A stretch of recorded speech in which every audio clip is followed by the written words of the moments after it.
With the NHL entry draft now in the rearview mirror, it is time to start focusing on free agency, and we don't have a whole lot of time to do that because it's already June 30th. The free agent market opens tomorrow, so before we get there, I want to go ahead and give you guys my predictions for where I think the top free agents are going to end up signing. I made up a list of who, in my opinion, are the 20 best players set to hit the open market tomorrow, minus Matt Duchene, because yesterday Elliot Friedman tweeted out that him and Dallas are working towards an extension, taking him off the market, and this list is in no particular order, so don't look too much into the order that I have the players listed in on the graphic. As always, I want to know what you guys are thinking, so let me know your predictions for free agency down below in the comments. Who do you want your favorite team to sign? All that kind of stuff. So with that all being said, let's go ahead and kick things off with the first 10 players, and first up we have Sam Reinhart, who I believe is going to end up re-signing with the Florida Panthers. Sam Reinhart has came out and expressed how much he wants to remain a member of the Florida Panthers. He was such a key part of their Stanley Cup winning team.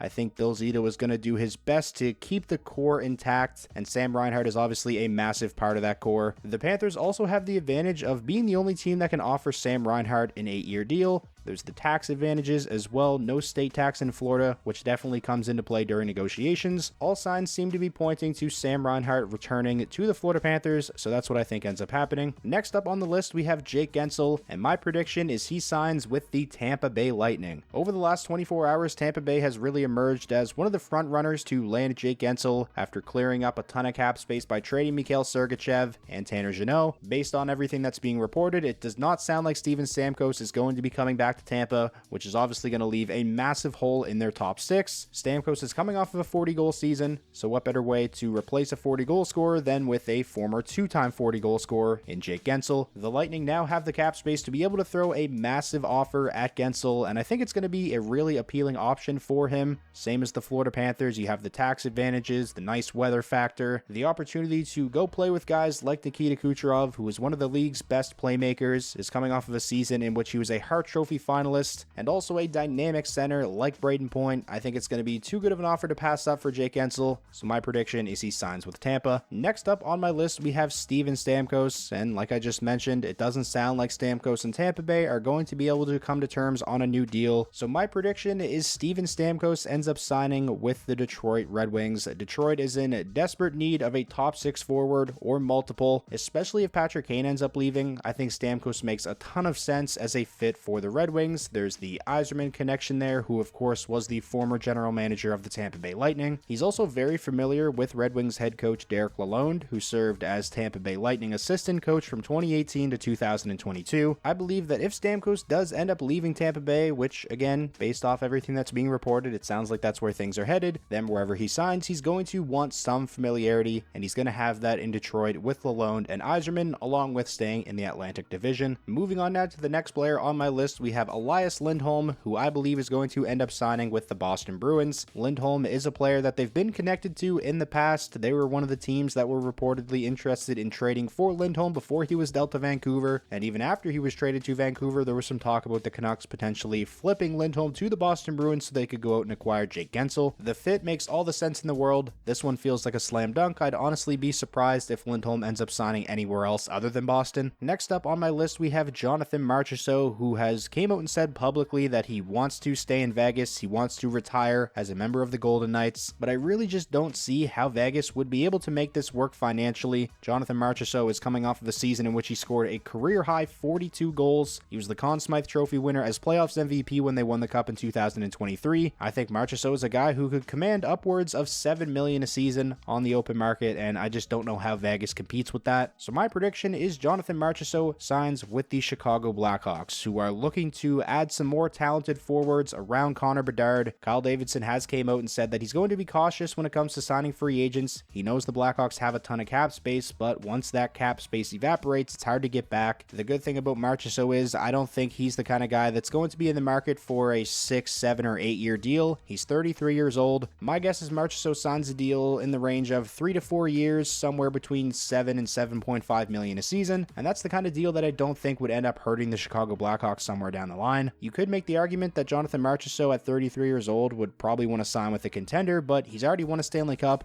I think he's going to want to cash in on the career year that he just had. To me, this signing would be similar to when Alex Killorn left Tampa Bay after winning those 2 Stanley Cups to sign in Anaheim. Continuing on now, the next player on my list is Brandon Montour, who, like Sam Reinhart, I also believe is going to end up re-signing with the Florida Panthers. Montour is another guy who has expressed his desire to stay in Florida. A couple of days ago, David Pagnotta tweeted that he's told the Panthers are shopping Aaron Ekblad, and when I saw that, it kind of got me thinking, well, then they must plan on bringing back Brandon Montour, because if not, and Montour leaves in free agency, then why would they be shopping their other top 4 right shot defensemen? So my prediction is Florida does end up retaining both Reinhart and Montour. It's going to be tight cap-wise, because they also have to sign Anton Lundell to a new contract, who is currently a restricted free agent, but I think they'll get it done, and then look to clear up some cap space by maybe making a trade or two. Moving on now to the next player on my list, we have defenseman Brett Pesce, who I believe is going to end up signing with the New Jersey Devils. TSN's Chris Johnston reported that after trading John Marino to Utah, the New Jersey Devils are considered the frontrunners to sign Brett Pesce in free agency, which makes sense. Can't imagine New Jersey would just go out and trade John Marino for a couple of draft picks without a plan to fill that spot. The fit makes a ton of sense. They have a lot of cap space. A right side of Dougie Hamilton, Pesce, and Simon Nemec sounds absolutely nasty. Next up on my list, we have Patrick Kane, and my prediction is that Kane signs with the Buffalo Sabres. After buying out Jeff Skinner, I definitely think the Sabres are going to be in the market for a top 6 winger. The Sabres power play was atrocious this season, so Kane would definitely help in that department. They're a team that has been linked to Patrick Kane in the past. As we all know, Kane was born in Buffalo,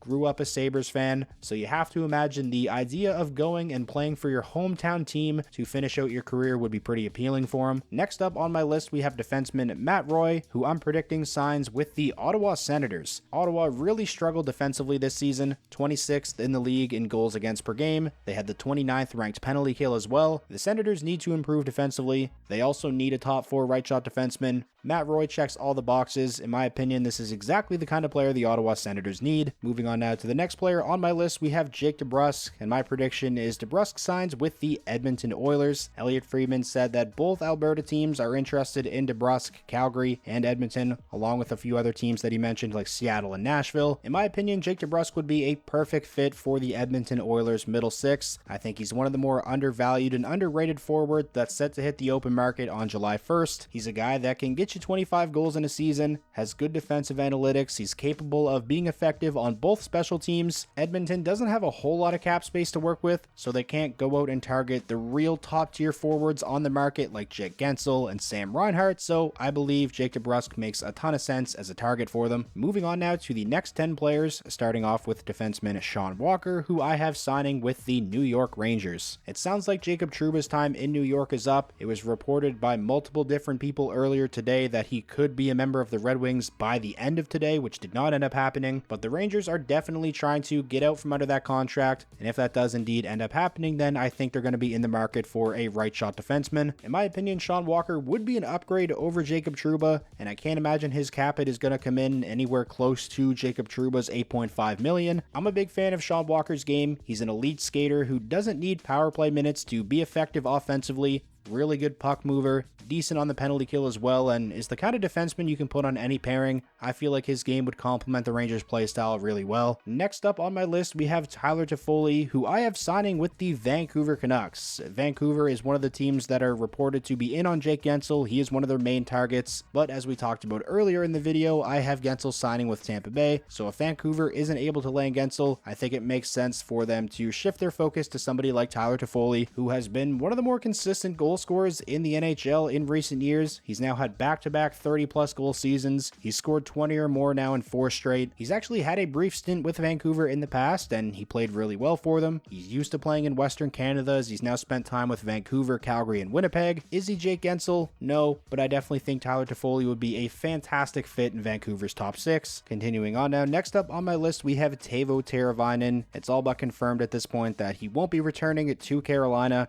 My prediction is he signs with Chicago, so another player like Toffoli going back to a team that they used to play for. Again, similar to what I said about Chicago signing Jonathan Marchessault, the Blackhawks are looking to add talent to their forward group, and Teravainen's another guy who I don't think is going to command an absurd amount of money or a 6, 7, or 8 year deal, and I believe those are the kind of players that Chicago is going to be in the market for. Teravainen's a guy that can get you 20 goals, had a career high 25 this past season. He's solid defensively, elite on the penalty kill, the kind of player that you can use in all situations. I think he'd be a really good veteran to add to that young team. Next up on my list, we have defenseman Nikita Zadorov, who I have signing with the Toronto Maple Leafs. TSN's Darren Dreger reported that even in addition to trading for Chris Tanev's rights and assuming that they get a deal done with Tanev, they're still in the market for defensemen, and two of their main targets are Nikita Zadorov and Oliver Ekman-Larsson. Zadorov makes a lot of sense for the Leafs, obviously depending on what the cost is going to be. I don't think he's the kind of defenseman you should be giving, north of $5 million a season to, but I like his game. He has a really heavy shot, he's capable of scoring some goals, he's solid defensively, and the dude's massive, very physical, likes to throw his weight around, and overall is just a really tough defenseman to play against. I think we can all agree the Leafs could definitely use a guy like Zadorov. Next up on my list, we have defenseman Brady Shea, and I'm predicting he signs with the Nashville Predators. Nashville only has 4 defensemen signed through next season. Carrier is a UFA, and it doesn't sound like he's coming back. They already traded Ryan McDonough, so I'm definitely expecting Nashville to be very active and looking to add to their blue line throughout this offseason. They have a ton of cap space, so that's not going to be an issue for Nashville. I really like Brady Shea as a fit for them. He's a solid two-way top 4 defenseman who had a career year offensively, 13 goals and 47 points in 80 games for Carolina. He's somebody that I think would be a really good fit on their second pairing and also quarterback the second power play unit. We know Roman Yossi's going to be the guy in that first unit, but looking at the roster right now and the defensemen they have signed through next season, not sure who it would be on that second power play unit, so I think Shea could fill that role for them as well. Moving on now to the next player, we have Tyler Bertuzzi, and my prediction is that Bertuzzi ends up re-signing with the Toronto Maple Leafs. I liked Bertuzzi as a fit for Toronto. He started a little bit slow, but really got better as the season went along and ended up finishing with 21 goals and 43 points. TSN's Chris Johnston has said that Tyler Bertuzzi would like to remain in Toronto and that the two sides have had ongoing contract talks for a while now. So I do believe something ends up getting done with Tyler Bertuzzi, and I'm also going to say I think Max Domi resigns as well, but he's not on my list here. Continuing on now, the next player on my list is Chandler Stevenson, and my prediction is that he signs with the Los Angeles Kings. The Kings have some newfound cap space after the Pierre-Luc Dubois trade. By making that trade, it also freed up a roster spot at the center position. I think Stevenson would be a nice addition as a middle six centerman for the Kings. He's a player they're very familiar with, being a guy that has played in their division as a member of the Golden Knights for years now. I also think Boston could be a candidate for Stevenson as well, but since I predicted Lindholm will go there, I decided to go with someone else for Stevenson, so that's why I have him going to LA. Moving on now to the next player on my list, we have Shane Gostisbehere, who I have re-signing with the Detroit Red Wings. When the season ended, I didn't think Gostisbehere was going to be a guy Detroit would bring back because I thought he was going to command too much money, but now I feel differently. After they decided to move on from Jake Wallman in a cap dump deal, they sent him to San Jose, and after that Wallman trade happened, it was reported that Detroit and Gostisbehere were in talks. They were trying to get something done. If the Red Wings were to lose Gostisbehere on top of trading Wallman, it would definitely leave some holes on their left side, so it sounds like they're pretty keen on bringing Gostisbehere back, and I mean, it makes sense. He was a key part of their power play, had 56 points in 81 games, the second highest point total in a single season of Gostisbehere's career. I am a little bit worried about what an extension with Detroit would look like. I think after a season like the one that he just had, Gostisbehere could definitely command a lot of money. He's certainly in a position to do so, but he's the kind of player at 5-on-5, especially defensively, he leaves a lot to be desired. If he's asking for, a 4 or 5 year deal with a cap hit of $6 million or above, then I honestly would prefer if the Red Wings just let him walk, but I guess we'll have to wait and see what happens. Next up on the list, we have Daniel Sprong, who I have signing with the Colorado Avalanche. I think Colorado could definitely use some depth scoring, which Daniel Sprong is the king of. He's played 4th line minutes over the last few seasons with Detroit and Seattle, but despite playing 4th line minutes, he's had back-to-back 40-plus point seasons. He's a guy capable of scoring 20 goals. I can't imagine Daniel Sprong is going to command a ton of money, so in my opinion, he definitely makes sense as a fit for the Colorado Avalanche. They're a team that I think would be able to easily shelter him defensively and shelter his minutes at 5-on-5 and just let him go out there and feast on the opposing team's bottom lines. And now finally, finishing out the video with the last player on my list, we have Vladimir Vladimir Tarasenko, and my prediction is he signs with the Carolina Hurricanes. If both Jake Guentzel and Teuvo Teravainen end up leaving in free agency, and they trade somebody like Marchessault, you have to imagine Carolina is going to be in the market for one or maybe multiple top 6 forwards. Obviously, Tarasenko isn't the elite top line winger that he once was, not a guy who's going to drive an entire line on his own, but he's still very productive, great at creating chances off the rush, still has a fantastic shot. Can't imagine he's going to be insanely expensive either. I'd imagine his next cap hit is probably going to come in somewhere in the $4 to $5 million range. I think he makes a lot of sense as a target for the Hurricanes as they look to rebuild their forward group a little bit. So that is going to wrap up today's video. Those are my predictions for where I think some of the top pending unrestricted free agents are going to end up signing once free agency opens on July 1st. As always, I want to know what you guys are thinking, so let me know your predictions for free agency down below in the comments. If you made it all the way to the end of the video and you ended up enjoying yourself, please remember to leave the video a like. That's the best way to let me know that you enjoyed, and it does help out the videos a ton. And most importantly, if this was your first time checking out the channel and you want more NHL content just like this all year round, be sure to hit that subscribe button, and I'll talk to you all again soon.